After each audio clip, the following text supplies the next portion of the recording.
the big thing that people notice is that they no longer think intrusively about food all day long. So they didn't realize that their whole life revolved around thinking around food. Yeah, I strongly recommend resistance training to all of our patients to minimize bone loss and muscle loss. The resistance training is by far the most important. Yeah, I always say don't compare your weight loss to someone else. Everybody responds differently. People, they want to squash their appetite. You don't want to completely eliminate the appetite. You want to normalize the appetite. You still need to eat and fuel your body and get enough nutrients. On average, there are people that respond really well that will lose a lot more. And there's some people that are low responders or hypo responders, they'll lose less. But in general, we're looking at about percent total body weight loss. All right, guys, hot topic for you today. GLP-1s are what everyone's talking about. So we decided to cover the do's and don'ts, myth busting, what is going on with these. Our special guest, Dr. Spencer Nadolsky, brings over a decade of expertise in obesity medicine. And since becoming a doctor, he's helped thousands of patients lose weight and improve their quality of life through innovative healthcare deliveries. So let's hear about GLP-1s, the do's and don'ts, myths busted. Hope you guys enjoyed this episode. Hey guys, and welcome back to the Thick Thighs Save Lives podcast. I'm Kelsey, and I'm joined today with a special guest, Dr. Spencer Nadolsky. Welcome. Thanks for having me on. I'm very excited to get into some of our topics today, but I did want to just get our audience a chance to get to know you a little bit and how you got into medicine. So what's your background? Where have you kind of found your specialty and that kind of got you into, where you are now? Yeah, I'm academically and athletically minded family I grew up in, and really got into nutrition, exercise science to get good at sports, then wrestled and played football in college. I went to UNC Chapel Hill, and then went to med school, and basically everybody's like, oh, you're going to be an ortho doctor, athlete guy. And I was like, nah, I don't know. I didn't really like it. I liked physiology more, and I liked helping people get better at lifestyle, improving their quality of life and body composition. So did that, went into the broadest of all medicine called family medicine. It's a specialty that's kind of cradle to grave. And then specialized further into obesity medicine and something called lipidology, like study of cholesterol, lipids, triglycerides. And really got into innovative ways of practicing and delivering healthcare. So I didn't like the way that our current system was.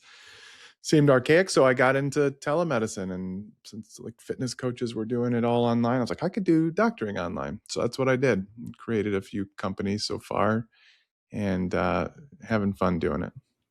That's great. I mean, honestly, I'm excited to have you on the podcast because sometimes, I've had some, specialists and doctors on the podcast, but your podcast is The Doc Who Lifts. And I was like, this is right up our alley because I feel like lifestyle changes, combination of medicine and kind of that, background of what is actually happening within our bodies, but also there's a lot we can do on a lifestyle change, perspective. So marrying those two was really why I kind of wanted to bring you on, because there is a lot that we can be doing in our lifestyle and that can impact, that can have some major impacts on our health. Yes, exactly. That's right. Thanks for having me. Of course.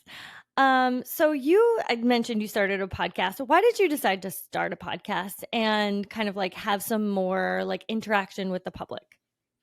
Yeah, I mean, social media, podcasts in general, it's just another way to help our patients or potential patients or other people that are out there get good information on what's going on. There's just a lot of noise out there, and unfortunately, I have this knack for wanting to spread like good information against some of these people that are spreading pseudoscience and misinformation. And so that's generally it. It's just like we're sick of all the crap out there. Let's just give the right information, the good information, and it makes us feel better about ourselves. For sure. I mean, I think this is some of the steps within the scientific community they're taking to kind of like outreach to the public and be like, hey, like we can set some records straight with the information you're getting. But what's some of the pseudoscience that you're hearing the loudest that you would love to set the record straight about? I mean, I know there's a lot, but if you could pick just a couple. Yeah, it's the OG lifestyle one is like carbs are fattening in and of themselves, not Yeah. due to their calorie content. That's probably the one that drives me crazy the most. It's going away now, but it was really big for um, a few decades. I mean, it's been big for a while, but it comes and goes a little bit. But a couple decades, really, really big there. And then there's a lot around the GLP-1 medicines. That's what I do now. Mostly is just because it's just that topic itself. I could just sit there and talk all day about all the myths that are out there. And we're definitely getting I have a little rapid fire, like, myth or not section that I do wanna ask you about GLP-1s because I think there's a lot of information that we're kind of hearing and, some of it's true, maybe some of it's not, and I think we're gonna set the record straight on that, hopefully, from your perspective. But for some of my audience that doesn't know what a GLP-1 is, what is it? Yeah, GLP-1, glucagon-like peptide 1, natural hormone that comes from our intestines after we eat. It was discovered because they injected sugar right into their veins versus making people drink sugar back in like the 50s. And they found that people that drank the sugar, their insulin was higher. And so they said there's something, they called it the incretin effect, something about the intestines and a secretion of hormone that's causing your insulin to go higher than if you were to inject the sugar right into your veins. And so it wasn't till decades later they discovered the types of incretin hormones, one of them being GLP-1. And it gets broken down quickly by our own enzyme in our body. And so they didn't know how to use it for anything. They're like, well, maybe we can infuse it, but even that's not really practical nor helpful. So they figured it out through the years. There's interesting stories behind that, but essentially they found ways to make it so there's what they call like an agonist or an analog of some sort of our own GLP-1. They modified it, and now it lasts longer. It doesn't get broken down by our own enzyme, and these medicines help. They're originally made for type 2 diabetes because they help your pancreas make more insulin, slow down your gastric emptying a little bit, so not as much carbohydrate turns into sugar into your blood as quickly. So it helps with blood sugars, and people are losing weight. So then they developed them even further to modify them and help people lose weight. The way they work for weight is essentially they hit receptors in the brain that make us not think about food as much. Our appetite is down, our satiety levels are up, our cravings are down. So all the things that you'd want. And so it basically helps you do the things that you kind of had an idea of what to do. Maybe you did diet and exercise in the past and were successful, but in the long term, it kept coming back. This basically hits the receptors in the brain that help it not to come back. So that's the quick overview. The quick overview for us in mildly simple terms. So, from who is the primary candidate? Like, who is GLP-1s intended for? Yeah, for anybody with type 2 diabetes, although type 1 diabetes, they're studying it for that as well. So type 1 diabetes, there's an autoimmune attack on your own pancreas, which means you're not making insulin, which means you're not getting blood sugar into your cells. Type 2 diabetes, there is a loss of that incretin effect that after eating, your insulin's not going up as much. So it helps anybody with type 2 diabetes in general. We use it a lot. Now, it gets controversial for losing weight because it was originally intended for those with obesity, and they defined obesity using BMI scales. So 30 body mass index kilograms per meter squared and above, or 27 and above, plus what's called a comorbidity. And that could be something related to weight, blood pressure, PCOS, sleep apnea, high cholesterol, that sort of thing. Well, they've gotten rid of this BMI centric because, like, yeah, you could have a lower BMI and actually have some weight related issues. So, but in general, someone with weight and issues stemming from their weight, that's the gist. I mean, I generally don't prescribe it for anybody lower than like a 24 BMI. I have to have good reason, or like potentially if they lost a lot of weight on their own, but they're like regaining it, I'll go lower in the BMI just to help them maintain with a little dose. But It's not intended for small amounts of vanity weight loss that wouldn't have benefit clinically, but people are using it like that because it works so well. But that's the intended use. So, can anyone get their hands on it? Like, so you're saying like I would prescribe it for someone who might have a lower BMI, that being the general criteria, but I might prescribe it for someone with some other, extenuating circumstances. Can anyone get their hands on it? Like, is there any like baseline criteria that the medical community is using, or is it just like per kind of like the doctor? Um, Yeah, I mean, anybody, if you want to get it, you're going to be able to get it. So people are selling it all over the place. But if you wanted to go to your own primary care doctor, you're probably going to have either that 30 BMI and above or a 27 BMI with a weight related issue. And that's just because insurance won't pay for it otherwise. But they may feel comfortable giving it to you at a lower BMI if you're paying out of pocket and you have a good reason to do it.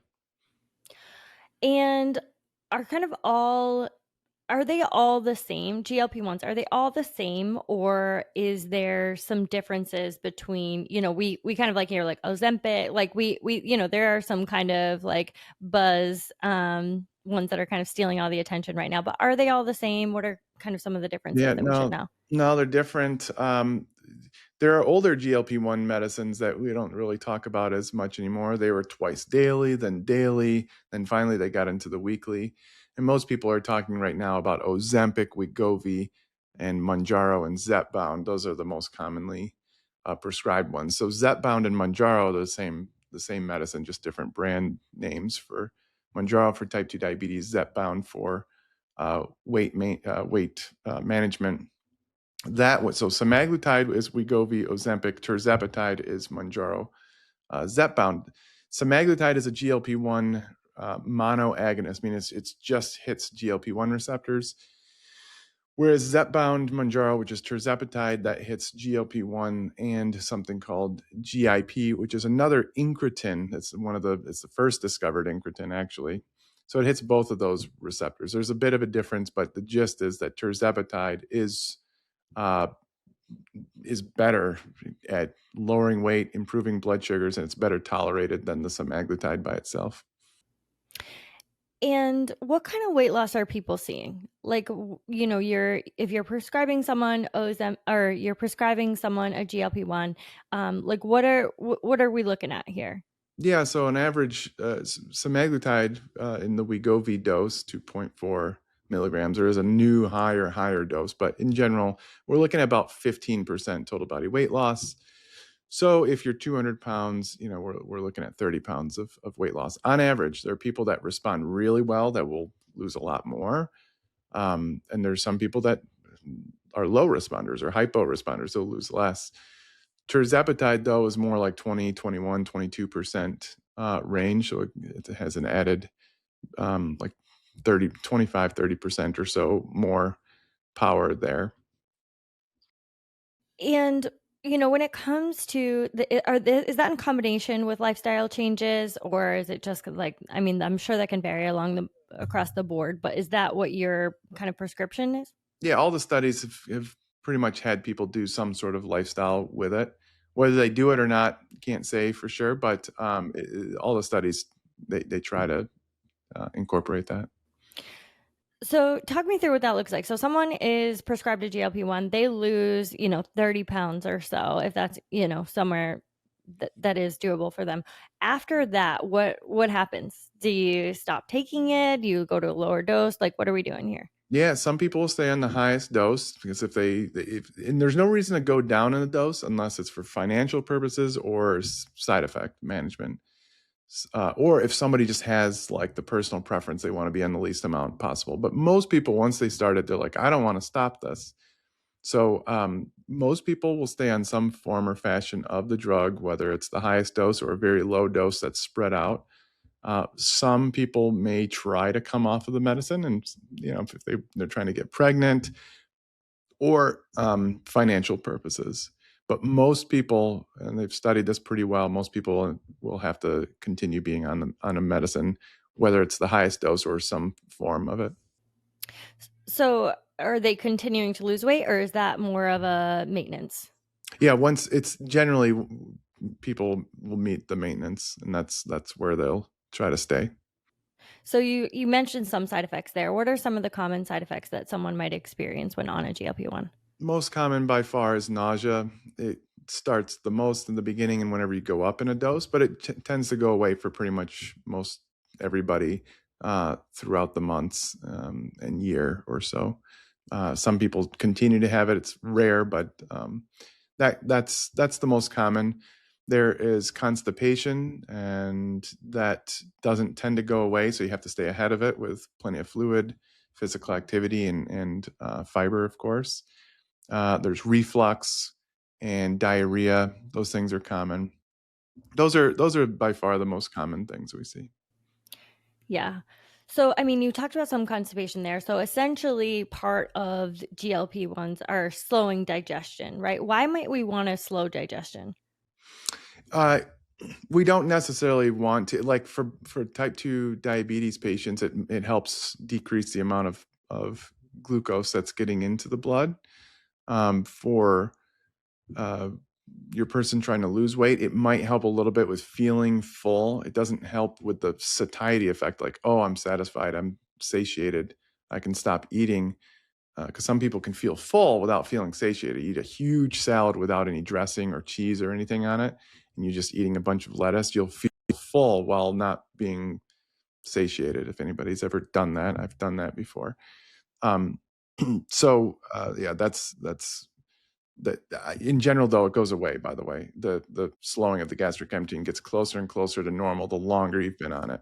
So I don't really care for the slowing of the gastric emptying unless it's for a type 2 diabetes patient where it can be somewhat beneficial.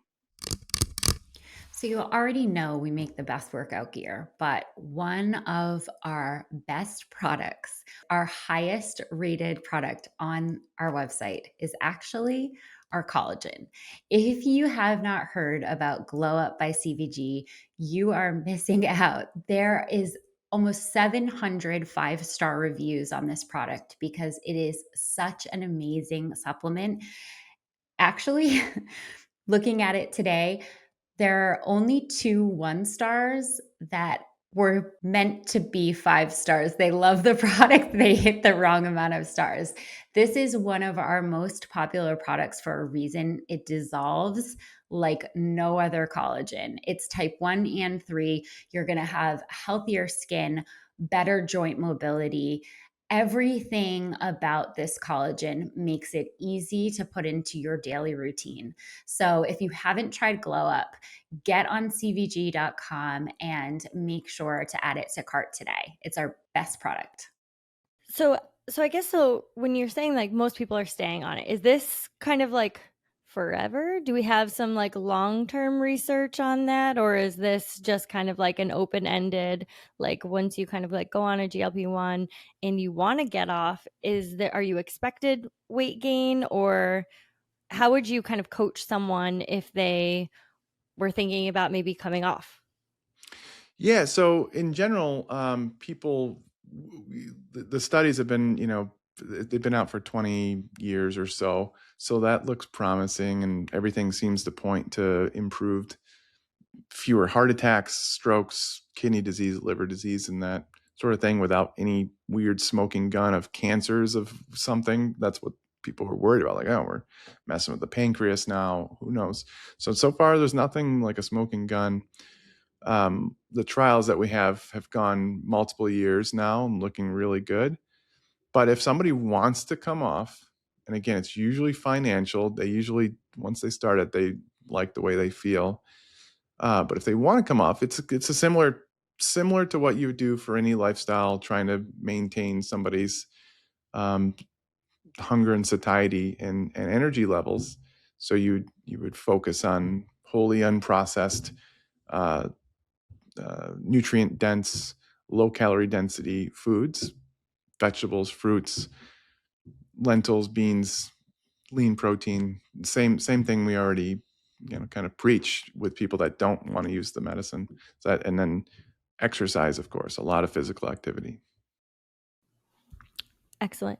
Now, in your experience or in the research, are you seeing any differences with how women respond to GLP-1s compared to men? Yeah, so when you look at the studies, it looks like there's an edge for women. Women tend to do better on these medicines. Tend to do better in a way of they Weight are loss. seeing They weight lose loss more. in a They they see more lose more percentage, overall or a, quick. a Mhm. higher percent relative. So it's a few percent. Yeah, they lose more. Excellent. Um, are you, and you've seen that with the clients that you work with as well?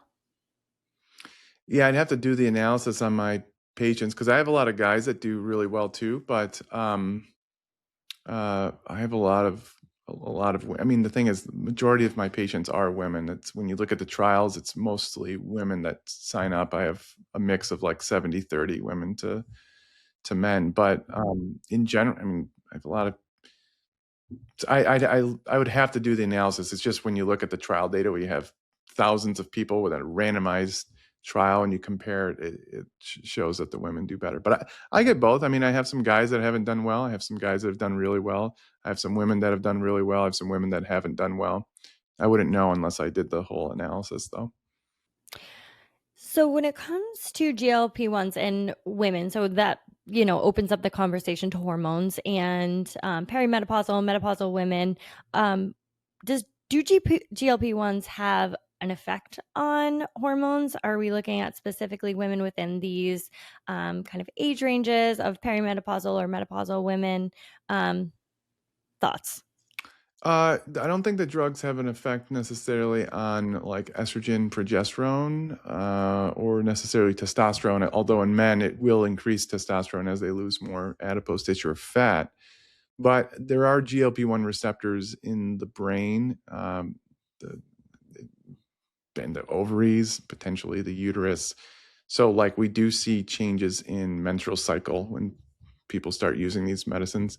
PCOS patients just, I think we're going to start seeing a lot of interesting data come from that because I have patients that don't lose any weight, but they start these medicines, they get their period after missing it for 6 months or a year or longer. And it's kind of interesting. So I think there's something with the medicine and helping with the communication between the brain and the ovaries. Hmm. So it doesn't have a direct impact on progesterone or estrogen, but we're seeing an impact on menstrual cycles when it comes to including the GLP-1s, but the data isn't out on that. So Yeah, that's they're studying it. I mean, I just see it anecdotally. I see it, I'm like, wow, that's interesting. Wow. Mhm. So just thinking about kind of like women that are in that perimenopausal, menopausal range, because I know some of my clients are going to want to hear about this, and just kind of what you've seen and what the priorities are. So I know there are some studies that show some decrease in bone density for people who are on GLP-1s.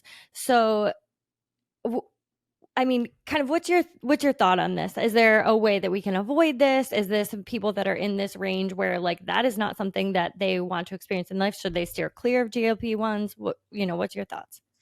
Yeah, it's the same thing as if you were to lose weight with just diet only and not like resistance training. So if you do resistance training with the GLP-1, you're probably going to preserve your bone density quite well, and muscle mass. It's just the medicines help you get in such a calorie deficit, eating fewer calories than you burn, compared to if you're not to use the medicine.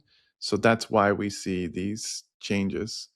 So if it's the same person that you would prescribe a diet to lose a lot of weight, the medicine's going to be an option for them. Okay, so if that's, if you're at that stage of life and you're thinking about like, okay, then I guess like just diet would not be part of this prescription and you would need to include, resistance training anyway to not see that type of bone, to not see bone density loss, like that's obviously something that is extremely important for women within that, stage of their life. So if you are including a GLP-1, but we're also including, is that what you're prescribing, resistance training as well to kind of counteract that loss? Yeah, I strongly recommend resistance training to all of our patients. Can't force them, and I don't gatekeep the medicine. If they're not doing it, I don't stop prescribing. But to minimize bone loss and muscle loss, the resistance training is by far the most important thing to do. Excellent. So you talked about like once people are on a GLP-1, they usually don't like to come off it because they like how they feel. Um, what does it feel like? Yeah. What are they experiencing? So the big thing that people notice is that they no longer think intrusively about food all day long. They don't think about it anymore, and they didn't realize how much it affected their lives. They didn't realize that their whole life revolved around thinking around food. And so that's the big thing. Other thing people notice, joint pains and just decreased feelings of what they would um, call it inflammation. They call it inflammation, but they don't, it may not be actually inflammation, but it's probably just feeling pain and swelling in their body that oftentimes improves very quickly. And then, of course, all the things that happen with weight loss afterwards. But it's the thinking about food that really helps them a lot. Is the main thing that you hear. So when you're saying like decreased pain and like what they're referring to as inflammation, if that's happening before a significant amount of weight loss, why? The medicines have weight independent effects on inflammation, and these GLP-1 receptors are all over the body. They're only now, I mean, they're studying it a lot, but there's multiple ways that they can reduce inflammation without any weight loss. And so even seem to reduce risk of heart attacks, and looks like a good component of it is not even related to the weight loss, and all sorts of different things like psoriasis, for example, or psoriatic arthritis. And it was like, wow. Now, of course, people will argue, how can you really say it's not from the weight loss? Because it's really hard to disentangle it. So they have to do these analyses where they look at people that didn't really lose that much weight and they still had all these benefits. But yeah, it has to do with the GLP-1 receptors around the body. Mm-hmm. So what are kind of, now I don't want to say like the biggest mistakes, but what are some of the biggest mistakes that people are making when they first start taking GLP-1s? Yeah, I always say don't compare your weight loss to someone else. Everybody responds differently to to the drugs. Everything's relative. You see somebody lose 50 pounds in a few months, but they had a lot more to lose versus you. So if I would say don't compare, but you always have to take into account the relative amount of percent total body weight loss. The other thing is I tell people don't go up in the dose unless you really have to. People, they want to squash their appetite. You don't want to completely eliminate the appetite. You want to normalize the appetite. You still need to eat and fuel your body and get enough nutrients. So those are like the big things. It's like, don't compare your weight loss and don't try to get rid of your appetite completely. Mm-hmm. So I kind of want to talk about this with, muscle and training a little bit when it comes to, aggressive weight loss. What would flag something for you as too aggressive for weight loss if you prescribe someone a GLP-1? Yeah, we Or monitor is there no? Yeah, we monitor rates of weight loss pretty closely. We try not to go above 1% of your total body weight per week. In the beginning, it's a lot of water, so like, and if they have a lot more weight to lose, it's okay if they go a little bit faster. But the leaner you get, or the smaller you get, the slightly slower you want to go. So we don't go above 1%. So if, let's say you're 200 pounds, we're shooting for around 2 pounds or 1 to 2 pounds per week. If you're 400 pounds, it's 2 to 4 pounds per week in general. So a half of a percent to a percent. If you start going faster again, it's okay, but like if it's continually going faster than that, we're going to slow things down. Mm-hmm. And by slow things down, you would decrease the dose? Or just not go up in the dose, or have them meet with their dietitians who would help them make sure they're getting enough food. Yeah. Mm-hmm. So I think there's a lot of like emotion around GLP-1s, I think, right now in the public. Why do you think people get so upset about using GLP-1s? We see obesity as a moral issue. So when people struggle with their weight, a lot of people it's stigmatized, and so people think that they lack willpower. So then, if they're using one of these medicines, people are like, "Oh, these people are just lazy. They're just using a shortcut." That's the gist, and a lot of like So most of it comes from pretty much stigma, but there are people that have livelihoods connected to diet and exercise that they see it as a threat. So, but the smart thing to do would be like working with the medicines. They would make your life a lot easier and better, because the client or patient, whoever is going to be able to do these things that you'd recommend a lot easier. Yeah, so working in tandem. What's the craziest thing that you've had to respond to with GLP-1s? There are a few things. So TikTok's saying that blueberries and olive oil and apple cider vinegar are basically a natural GLP-1. As I said before, our own natural GLP-1 is broken down so quickly. It never gets to our brain. It will never have that appetite effect as the GLP-1 receptor agonists do. These agonists stick around for a long time and they keep having that effect, whereas our own natural GLP-1, just you could increase it by a ton and it won't have a large effect. So that's a big one. Obviously, the one I saw recently is like, oh, Ozempic's shredding your bones. It's like, no, it's not. It's just helping you lose weight, and losing weight comes with a loss of bone mineral density. It's not anything like, holy cow, these things are eating away at your bones. In fact, tirzepatide, the GIP component, there's some potential mechanisms where it might be beneficial for bone. I think I don't know if that's going to pan out or not, but those are probably like the big ones. There's stomach paralysis and blindness. There may be something to the blindness, although the data is mixed. It's extremely rare. And if it is true, it's likely due to a lower blood pressure at night. So not as much blood getting to where it needs to be in the eye. But like, it's extremely rare. The data is pretty mixed on that. Stomach paralysis is annoying because like these drugs do slow down your gastric emptying, but your stomach's not paralyzed. It just is slowing down while you're taking the medicine. There are people that claim that it's permanent.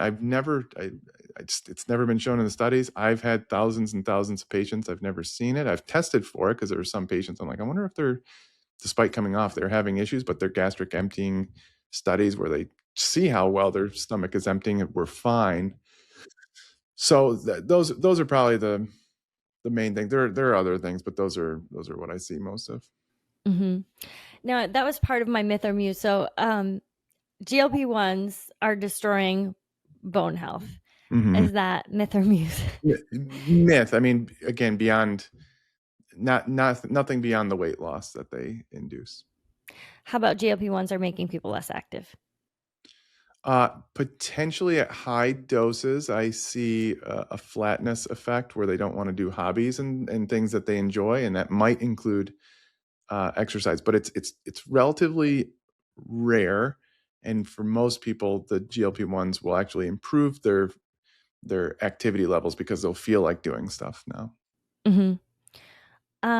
And another one I saw is that they're being called the anti-desire drug and ruining relationships. Myth or muse? Yeah, there's a shred of truth to that. It goes back to the high doses potentially decreasing desire. So most people do really well on them. In fact, weight loss can help with their libido, and especially in the beginning. But high doses may have a little bit of that change in libido and desire, but nothing that can't be improved with changing the dose. Okay, so that would be something like you're getting some feedback, and that just looks like kind of like lowering the dose to figure out, just like kind of any other medication, though. Yeah, I mean, antidepressants, right. And anything else that we're treating. My background's in mental health, so I immediately go to any of the what we would prescribe for someone who is struggling with their mental health. They can have some of these other side effects, but if it's significantly affecting your life and your relationships, you would go back to what that dose looks like, or how to change that up a little bit. Yep, that's right. Hey, you. Thanks for getting in touch with the Thick Thighs Save Lives podcast. We love your questions and adore hearing from you. Leave us a hello, a burning question, feedback, or anything else you want to share with us on the podcast. We will play your message live on air if we can. Thanks for being an amazing friend. Stay safe and moving. Now, obesity is an epidemic especially here in the United States. And do you think that GLP-1s are the answer to this epidemic? What are your thoughts? Part of the answer, I mean, they're going to try to change the environment. I'm quite cynical. I don't think we're going to be able to go back to anywhere where we had an environment where obesity was uncommon. So I think we're going to have to technology the epidemic, and that's going to include a lot of the drugs, and people will get upset about that. It's just, I don't really know of any other way. When you say out technology, you mean like, go to the science. Like, how can we? Yeah, I mean, essentially, like imagine, so we get these most powerful drugs for the people that need it most, but it's potential we use them for preventive purposes so people don't develop obesity in the first place, like maybe lower dosed versions of them for people that are at high risk of gaining weight. So again, it sounds bad because it's like, oh, we're just drugging everybody, but it's like, well, we either do that or somehow change our environment so people don't get these foods in the first place. So I don't know. Yeah. Well, that's a separate uphill battle. But something you had said, I think it was on one of your podcasts, that it stood out to me was that the biggest problem isn't the medications, the care afterwards. So what does that currently look like for most people on GLP-1s? Yeah, most people get the prescription and then, they're not followed in between appointments. And I can't blame the primary care doctors. That's how I trained to be a kind of a all-inclusive primary care doctor myself. But the system's so bad, that's why I left it, that like the resources aren't there for the doctor or anybody else to help these people in between. That's why I developed my companies to be able to do that. But ideally, you have a dietitian and a strength coach and the doctor a message away with kind of a little curriculum and guidance throughout the whole journey. That's the ideal situation. That doesn't happen in the real medical world, but that's ideal. When you're saying that kind of follow-up, you're pointing to lifestyle changes. So like, we're not just leaving with the prescription and thinking like, okay, I've solved my medical problems essentially now that have put me in a place where like I'm, inactive, struggling with weight to the point where it, is affecting someone on a daily basis. So you're saying like looking at and implementing some of those lifestyle changes from a dietary and a movement perspective? Yeah, the dietary changes can really minimize side effect profile, of course, with the right dose titration. But my secret weapons are my dietitians that help, because it's like I don't have time. Like I understand the nutrition enough to be able to guide them, but it's there's just not enough time. So my dietitians step in, and we have resources to ensure that like do this XYZ and if you get more nausea, we're going to modify this, and this, and then I of course can adjust the dose. And then ideally, again, everybody would have some very low barrier strength training program, and so we do that as well. Excellent. So on your podcast, you've been using your voice to influence the health and fitness space. What's one message that you wish everyone would hear? So for around these medicines, I would say adapt with these medicines. They're not going away anytime soon. The smartest trainers and people will find ways to uh, uh, adapt around the medicines and really optimize their guidance around the medicines. And I think they'll do better for it. Yeah, with like using someone, that comes in maybe being on a GLP-1 to work together instead of kind of in isolation. Yeah, or just becoming familiar with their clients who are on these medicines and removing the stigma and judgment and just saying, all right, let's just help you have your best journey while taking this medicine. Mm. So in your opinion, what do you think is the biggest threat to, health as just an everyday person? So like you're in the space where, you realize obesity is an epidemic. What do you think is the biggest threat? It's our food environment. That's the gist. And when you say our food environment, are you meaning ultra processed foods? all Like, of it. It's all of it. It's and the people will start pointing their fingers. Well, we've had some of these foods for a long time, hyper palatable. We've had pies and cookies and stuff forever. Why is it now? It's like, well, there's just the abundance of it and we're surrounded by it. So I don't know how to, it would be very difficult to remove these things, but that's probably the biggest threat. Mm. I recently did this with one of my grandpas because he was like, I've been eating this cereal for, this X amount of years. And I was like, if you just look at for a second when, in the 60s, what the ingredients were for the same cereal to now, like it's very different. Grandpa, like it's a bit different. So I think some of those things, like, yeah, our food environment, we can say, like, yeah, the in volume, of course, but also there's a lot of additives that haven't been there and that were kind of new and introduced. What do you think if you had one thing that every person should be doing to improve their health on a daily basis, what would it be? Movement, but it would be strength training, ideally, because most people don't do that. It's true. It's actually shocking at this point where we are and where we've come in the health and fitness space, that strength training still isn't like at the forefront of everything that we're doing. But I know that you've done a lot of work to kind of fight some of the pseudoscience out there. Is there anything that stands out to you that that you want to just like set the record straight about that we didn't cover? No, I mean, these medicines are pretty safe. They're meant to be used long term. Some people might be able to come off of them. Most people will probably not want to come off them unless for financial purposes. Long-term studies look like just really decreases in cardiometabolic disease, heart attack, strokes, kidney and liver disease. A lot of good things seem to be coming from them. I have a feeling most people are going to be on these medicines in 5 to 10 years. Maybe for not weight related purposes. So like I would just adapt. It's like AI. I don't think AI is going anywhere. So I think we're going to have to adapt with it or get left behind. I don't know. I hear you. The controversy is definitely not going away with AI either. But it seems it's here to stay.